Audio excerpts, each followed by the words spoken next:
বন্ধুরা, আজকে আমি আপনাদের দেখাবো কচু শাক দিয়ে সেতুল কিভাবে রান্না করতে হয়। প্রথমে কচু শাক ধুয়ে নেব। তারপর আমি কচু শাকটা ধুয়ে নিয়েছি। এবার কচু শাকটা একটু কুচি কুচি করে কেটে নেব। টুকরো করে কচু শাক কেটে নেওয়া আমার এই শেষ হলো। আমি গ্যাসের চুলা অন করলাম।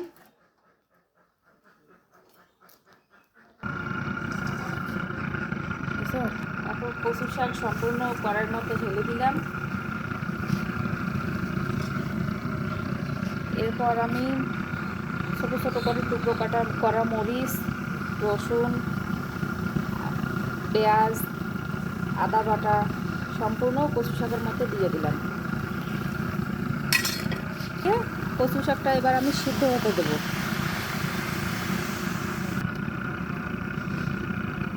সবগুলোর খৌটা খুলি। তারপর পরিমাণ মতো লবণ,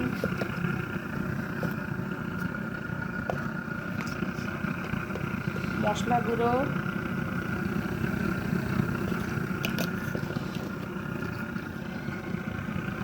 সামান্য একটু হলুদ দিয়ে দিলাম।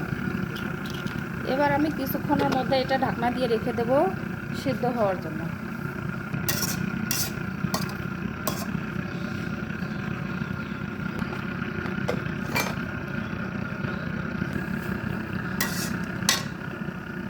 আমি এর মধ্যে একটু গরম মশলা দিয়ে দিলাম।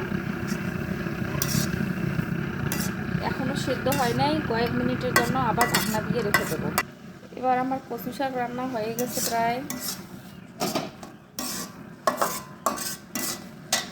দিতে ঢেলে নেব।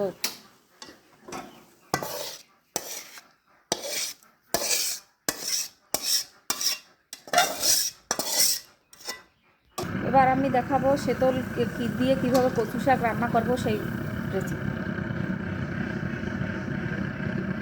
কড়াইয়ের মধ্যে কিছু তেল ঢেলে নেব। এবার আগে আমি পেঁয়াজ কুচি করে রেখেছি তা ঢেলে নেব।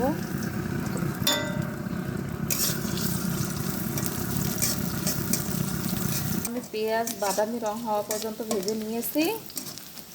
তারপর আমার সেদল আমি আগেই ভর্তা করে রেখেছি। আমার আগের ভিডিওতে সেদল ভর্তা কীভাবে করতে হয় তা দেওয়া আছে, আপনারা সেইভাবে ভর্তা ছেনে নেবেন। এবার আমি ভর্তাটা এখানে দিয়ে দিলাম।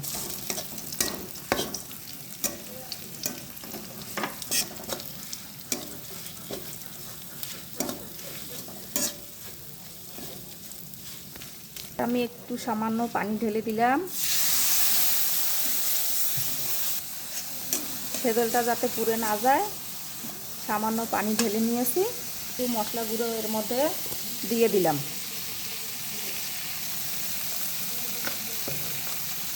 গুঁড়ো দেয়া হয়েছে। এবার আমি এর মধ্যে ধনিয়া কুচি করে আগে রেখেছি ধনিয়া পাতা ঢেলে দিলাম।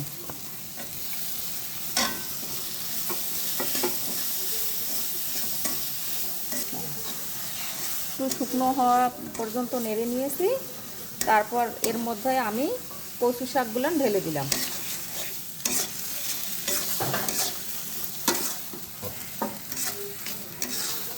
এখন আমি সেদল এবং কচু শাক একসঙ্গে দিয়ে রান্না করতেছি। আপনাদের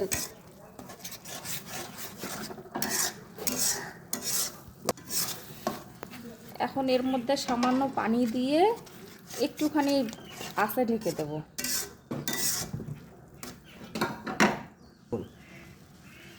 এখন আমি চুলার তাপ কমিয়ে আঁচে দিলাম।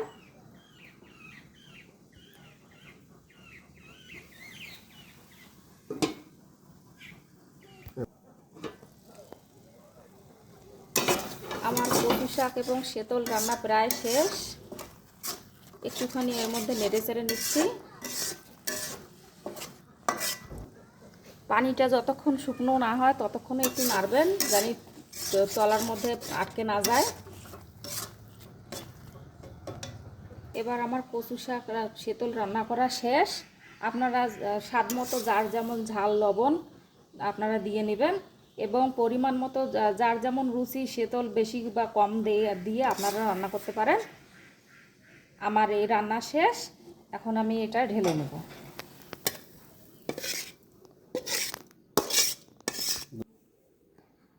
আমাদের কচু শাক এবং সেতল রান্না করা শেষ।